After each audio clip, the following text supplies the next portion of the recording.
Hello hello mes crunchies! Si vous êtes sur cette chaîne, c'est que vous voulez découvrir de nouvelles recettes, avoir de nouvelles idées et essayer d'utiliser au maximum les légumes et les fruits de saison. Donc je vous laisse découvrir la chaîne. Direction les fourneaux, c'est parti! Donc ce que je vous propose, c'est qu'on commence par le gâteau au yaourt. Donc pourquoi on commence par le gâteau au yaourt? C'est parce qu'on va utiliser le même four et que pour éviter que le gâteau ait un petit arrière-goût de saumon, il vaut mieux commencer par le sucré. Donc je vous propose d'abord de préparer tous les ingrédients dont vous aurez besoin. Donc un gâteau au yaourt, moi j'ai pris un gâteau au yaourt de brebis parce que je suis intolérante au lait de vache. Donc vous pouvez également le faire avec un yaourt lambda de vache ou avec des yaourts végétaux. Ça fonctionne très bien et c'est excellent. Ensuite, on aura besoin de 2 œufs, mais également de la poudre d'amande,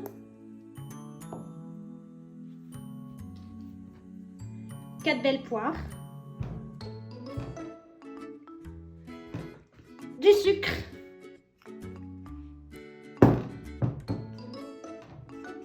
de la farine. Pour les ingrédients, on est tout bon.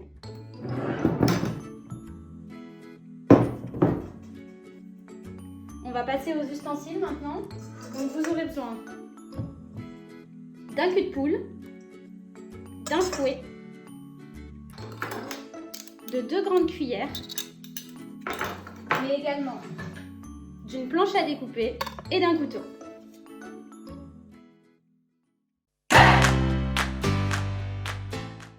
On va commencer par préparer les poires. Donc si vous êtes adepte de les faire avec le couteau, je vous laisse les faire avec le couteau. Moi personnellement, je suis un peu flemmarde, alors on est parti pour de l'économie d'air.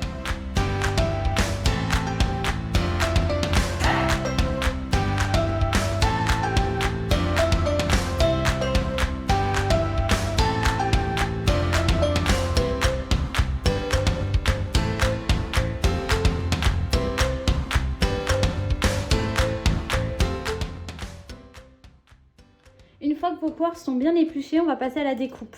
Donc le mieux, c'est d'avoir une découpe de petits cubes. Ça va nous permettre, je prends également un petit bol pour les mettre dedans. Des petits cubes, ça va nous permettre une meilleure homogénéité dans le gâteau et une plus grande dispersion des poires. C'est très très sympa, ça permet d'en avoir vraiment dans tous les morceaux.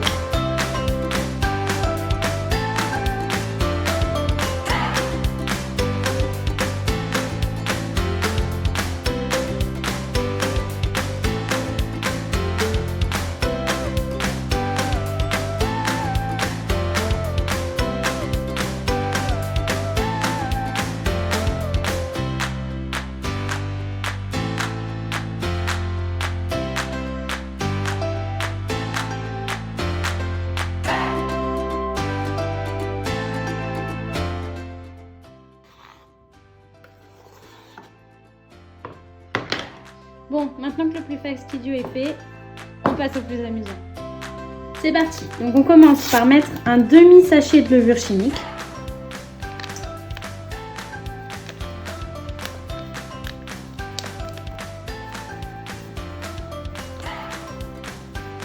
Hop. Après le demi-sachet de levure chimique, vous prenez votre yaourt. Donc comme je disais tout à l'heure, que ce soit brebis, vache, végétal, n'hésitez pas, amusez-vous, testez.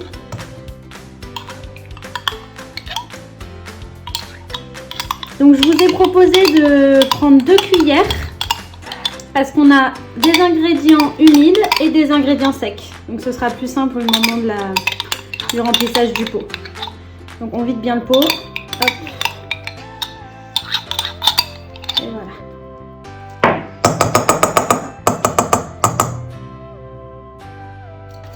Une fois que le pot est bien vidé, avec la levure on mélange. Vous allez voir, le temps que vous mettiez les ingrédients suivants, vous allez remarquer que le yaourt va gonfler. Donc ensuite, il faut mettre un pot de sucre. Pour les plus sucrés, je vous propose d'en mettre 2, mais un pot suffit amplement parce qu'il y a les poires qui sont déjà bien sucrées.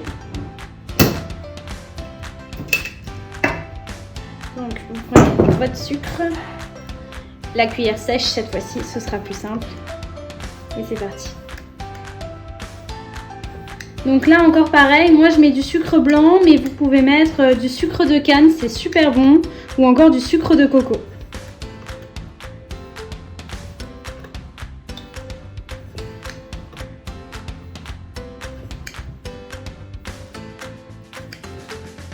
Hop, on plie bien et on vide.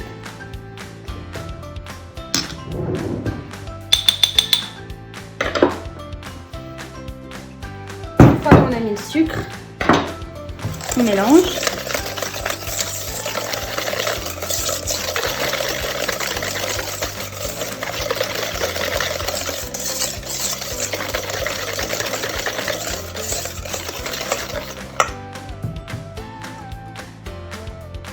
Vous devez sans doute vous demander pourquoi j'ai pas parlé de beurre ni d'huile tout à l'heure. C'est parce que moi j'ai un petit ingrédient secret. Comme je suis intolérante au lait de vache, le beurre pour moi c'est pas possible du tout. Mais je vous propose de le remplacer. Bon là moi j'ai de la purée de pommes poire, mais vous pouvez le remplacer par de la compote de pommes, la compote de pommes vanille. C'est juste excellent et ça en fait ça remplace l'aspect gras. Donc au lieu de mettre un pot d'huile, ce que je vais vous proposer c'est de mettre un pot de compote. En plus, ça permet de rajouter un vrai petit goût, c'est très léger. En bref, c'est trop sympa. Et si vous êtes adepte des choses un peu plus grasses et un peu plus fun, vous pouvez mettre un pot d'huile ou à peu près 90 g de beurre fondu. Hop. On rajoute à la préparation.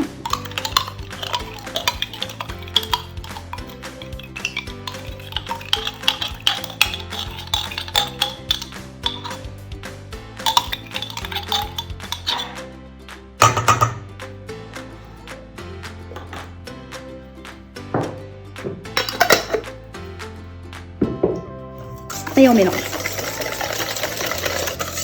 Alors c'est très très liquide, ne vous inquiétez pas, c'est normal, c'est parce qu'on n'a pas encore mis la farine ni la poudre d'amande.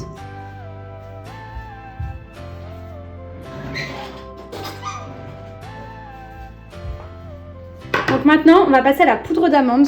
Donc vous prenez toujours votre pot et ça va être un pot de poudre d'amande. Un pot de poudre d'amande et 2 pots de farine. Si vous êtes intolérant au gluten ou même allergique au gluten, ce qu'il est possible de faire, c'est de remplacer la farine par de la maïzena ou alors par de la farine de châtaigne. C'est bon et ça ne change pas énormément le goût du gâteau. Ça rajoute juste un tout petit goût en plus. Hop. On récupère bien tout.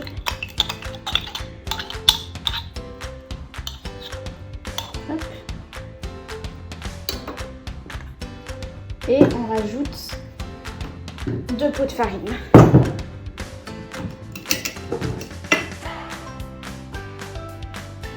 C'est vraiment un gâteau très simple, très ludique, très amusant. Donc vous pouvez le faire tout seul, vous pouvez le faire avec vos enfants, vos nièces, vos cousins, vos neveux. Il est toujours bon, inratable et juste, c'est une vraie tuerie. Hop, un pot. Un pot et un deuxième.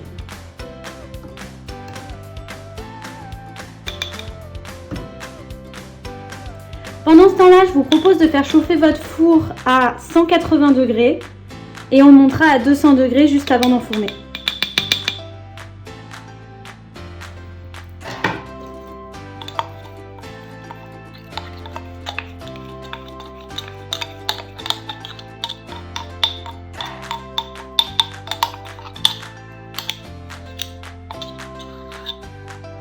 Donc une fois qu'on a mis les 2 pots de farine, on n'aura plus besoin du pot de yaourt.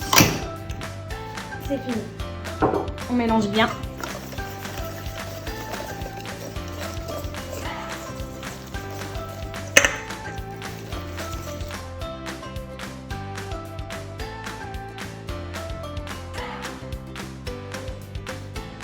Ensuite, on rajoute les 2 œufs.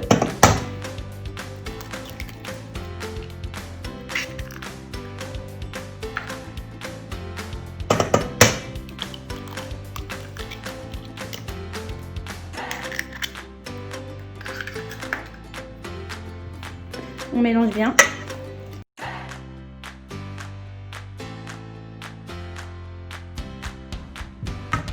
la petite touche finale dont je vous ai parlé, pour avoir un vrai petit goût d'automne et un vrai petit goût de fête, je vous propose de rajouter une cuillère à soupe ou deux de sirop de Monin. C'est selon vos envies. Après, vous adaptez en fonction de si vous aimez plus ou moins épicé.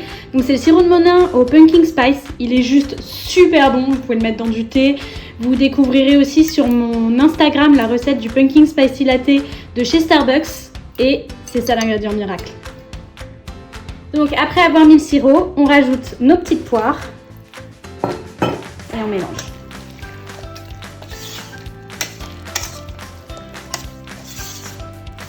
Si vous n'avez pas de sirop de Monin chez vous, vous pouvez également mettre un peu de cannelle. C'est juste excellent et ça rappelle les saveurs de l'automne. Hop! La pâte est prête, on passe au moule. Bon alors moi, comme on s'approche des fêtes et que je suis une grande adepte de Noël, j'ai prévu un petit moule étoile, ça va être très sympa. On remplit le moule à peu près aux 2/3. Et voilà. Donc moi il me reste de la pâte parce que bien évidemment j'ai un petit moule, mais vous inquiétez pas, je vais en préparer plein d'autres petits à côté et ça fera plus d'heureux. Ce que je vous propose afin de ne pas rater la cuisson, c'est d'aller voir toutes les 10 minutes comment se porte le gâteau et ce qu'il en advient. Passons maintenant à la recette du saumon et ses petits légumes accompagnés d'une purée de butternut. Donc pour le début de la recette, on va commencer par préparer la cuisson des saumons avec les petits légumes. Donc pour ça, vous aurez besoin pour 4 personnes de 4 pavés de saumon, mais vous pouvez également utiliser du cabillaud, c'est excellent, ou alors du lieu noir. C'est vraiment très très bon. Avec ces 4 pavés de saumon, ce qu'il va falloir, c'est un poivron. Donc moi j'adore les poivrons rouges, je suis fan parce qu'ils sont un peu plus sucrés, donc ils apportent un peu plus de goût. Mais je vous laisse choisir si vous préférez les verts ou les jaunes.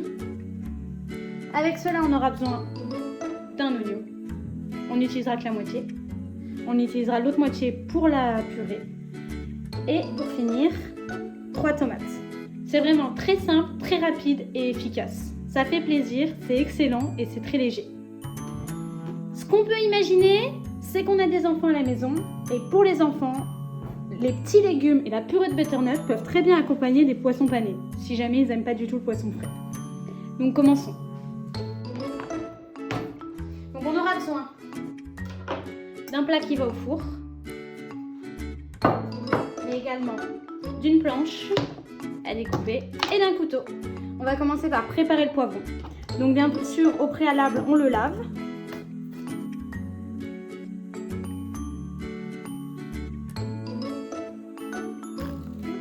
Oh, un double poivron.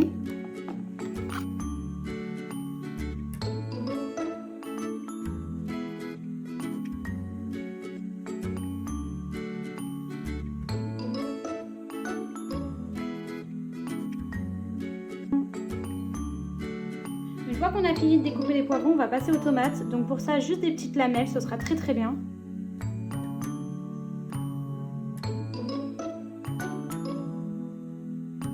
Hop, et pour finir, un petit oignon.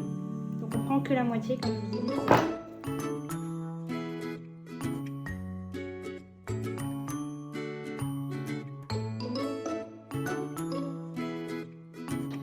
Une fois que tout est bien découpé, on passe à la présentation. Dans le plat qui va au four. Alors, on prend le plat qui va au four. Hop. On prédispose d'abord les saumons. Hop. Ok. Donc ensuite, on prédispose les petits légumes un peu partout. Hop.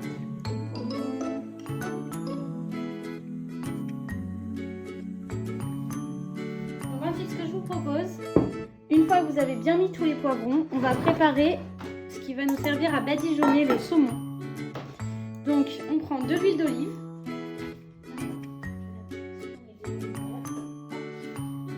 On va prendre de l'huile d'olive. On va mettre dans un petit récipient.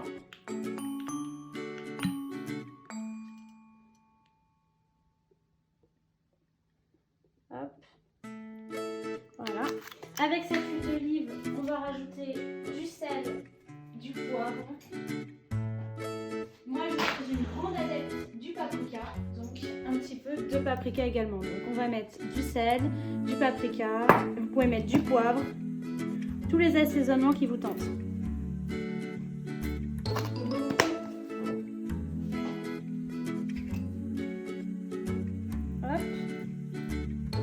Ensuite, pensez à bien vérifier vos gâteaux. Pour moi, j'ai une vieille astuce de grand-mère, mais qui fonctionne toujours aussi bien. C'est le pic. Vous voyez, là, il n'y a plus rien sur mon pic. Ça veut dire que mes gâteaux sont prêts. Je les retire du four tout de suite. Donc ensuite, on va badigeonner le saumon. Hop. Donc, on mélange le petit mélange et on badigeonne.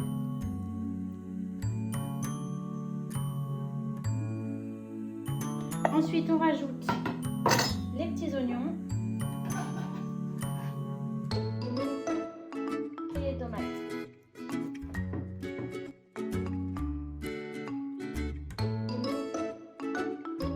Et on est prêt à enfourner. Pour la cuisson, c'est à peu près une vingtaine de minutes à 180 degrés. Donc une fois que le gâteau est cuit, on sort le gâteau et on peut enfourner le saumon. Maintenant, on va passer à la purée de butternut. Donc pour la purée de butternut, vous aurez besoin d'un butternut d'à peu près 700 grammes. S'il y en a un peu plus, c'est pas grave, ça vous en fera pour d'autres jours. De sel, de paprika, d'un oignon et d'un peu d'eau. Donc ce qu'il va falloir faire maintenant, c'est découper le butternut. Pour ceux qui en ont déjà découpé, vous le savez. Mais pour ceux qui n'en ont jamais découpé, je vous préviens, si vous aviez une séance de sport après, repoussez-la dans 1 heure. C'est assez compliqué à découper, c'est très très dur.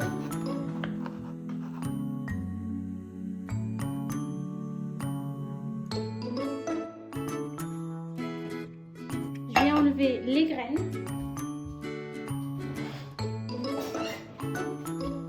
Personnellement, je les garde. Après, je m'en fais des petites chips. Si jamais ça vous intéresse de savoir comment je fais, n'hésitez pas à m'écrire en commentaire. Comme ça, je vous ferai une petite vidéo.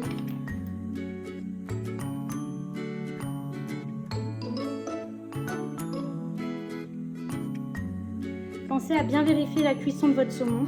Voilà.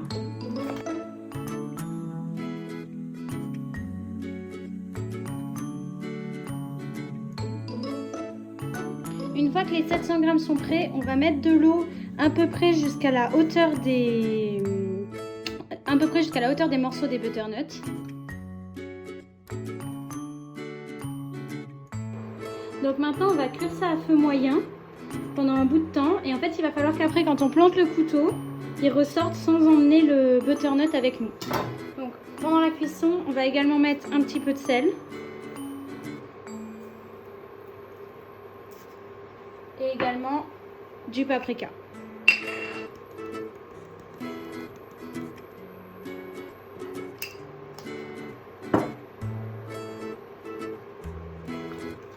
On mélange un peu.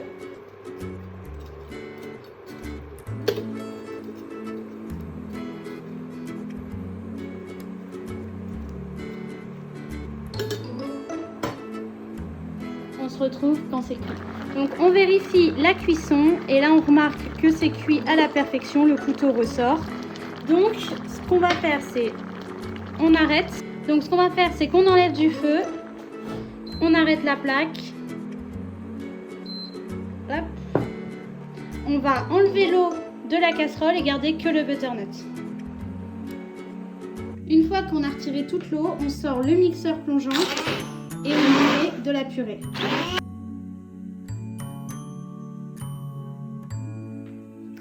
Et voilà, la purée est prête. On va rajouter quelques petits condiments et ce sera fini. Donc moi je vais rajouter un petit peu de sel et du paprika. On s'arrêtera jamais.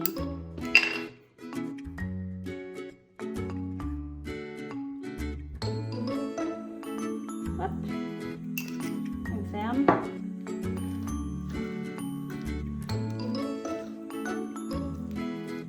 On mélange et tout est prêt. Il ne reste plus qu'à assembler, puis déguster. Votre plat est prêt, il ne reste plus qu'à déguster.